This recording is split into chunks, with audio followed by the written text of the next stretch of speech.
Hi guys, this is Boyos Network. You're welcome back to my YouTube channel. And if you're just joining us for the very first time, hello, you are also welcome. My people, there is this news I saw online.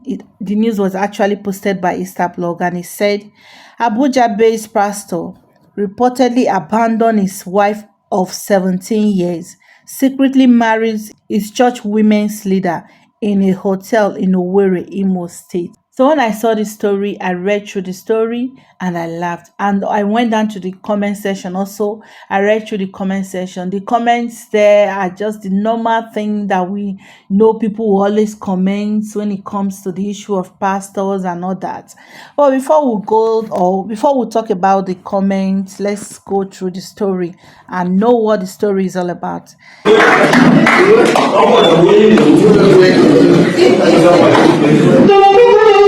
And it says here, Pastor Kevin Okafor, the General Overseers of Jesus Divine Solution and Deliverance Outreach, Arab Road, Abuja, has abandoned his wife of 17 years, Mrs. Chidebere Okafor, who has 4 children for him, and secretly married the women's leader of his church, Mrs. Chinonye Jessica Nwaneri, who is a divorcee. You can see there is a twist somewhere. All right, let's continue. According to Instablog, they said all the guests were instructed not to take pictures or videos, but then themselves, they have an undercover reporter who witnessed the event. The irony of all these things is that the first wife does not even know that the husband who he labored for all these years has already tied a knot with another woman. So my people, that is the story for now. I believe as the day goes by, more stories are going to come up. But down to the comment section now. Someone here, they talk, say, Mona, listen, no.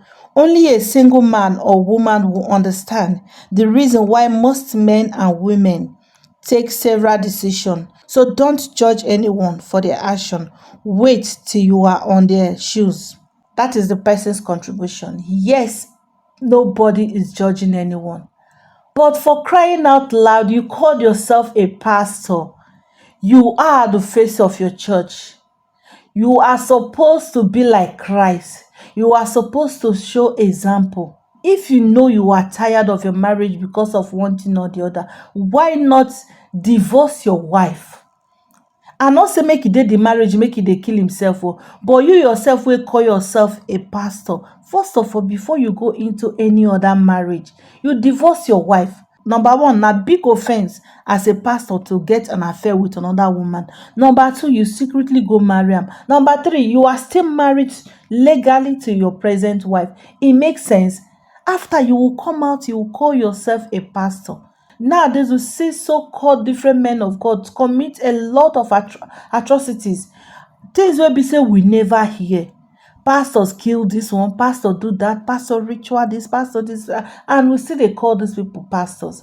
So let's go through the comment section. This person, they talk, say, the title pastor is the most abused title on earth.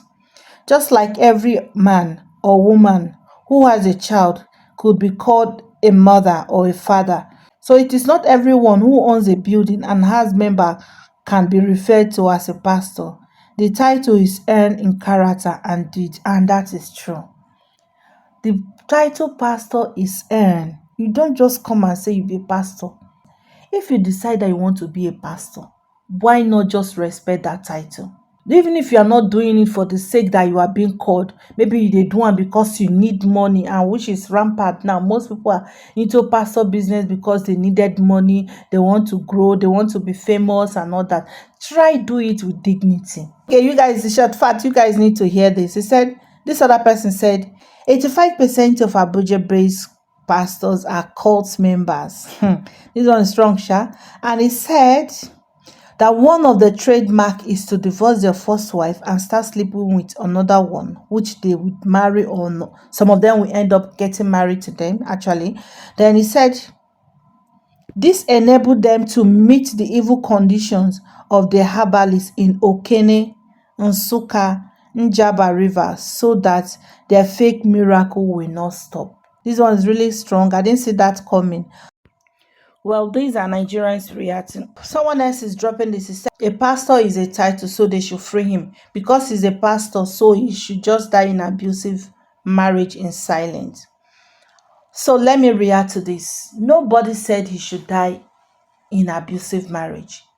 As a man of God, a pastor that people are looking up to, you don't just come and wake up, get married secretly, or even if it's not secretly, get married just like that. First of all, you will check, you are a pastor, you are drawn from the society. The society always look up to you. Most people there, they want to see your failure. If truly you are a man of God, you be careful of those things. Before you act, you first of all think. You pray, ask God for direction. So for crying out loud, you can still decide to leave the marriage if the marriage is an abusive marriage, as some people they talk for years. So you know that you are not happy in your marriage. Nobody's forcing you to die in your marriage.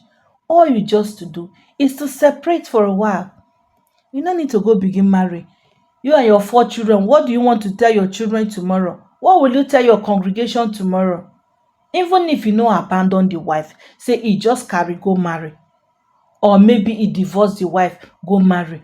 Wetin you wan preach give your people tomorrow? Nobody is judging anybody, but he should be responsible. He should show an example to others. He should not allow it to become a scandal. From my own perspective, I'm not saying that pastors, if they're in abusive marriage, they should endure.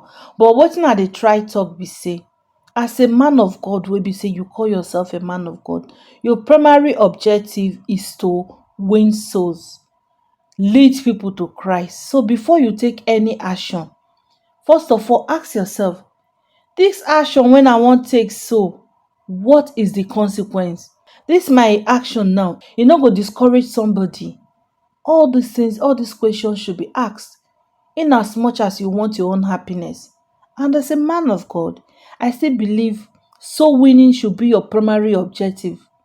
Yes, it should be your primary objective. So before you take an action, first of all, think of the consequence. So my darling people, I'm going to drop it here and I would like to hear from you. Please comment in the comment section and tell us your take on this.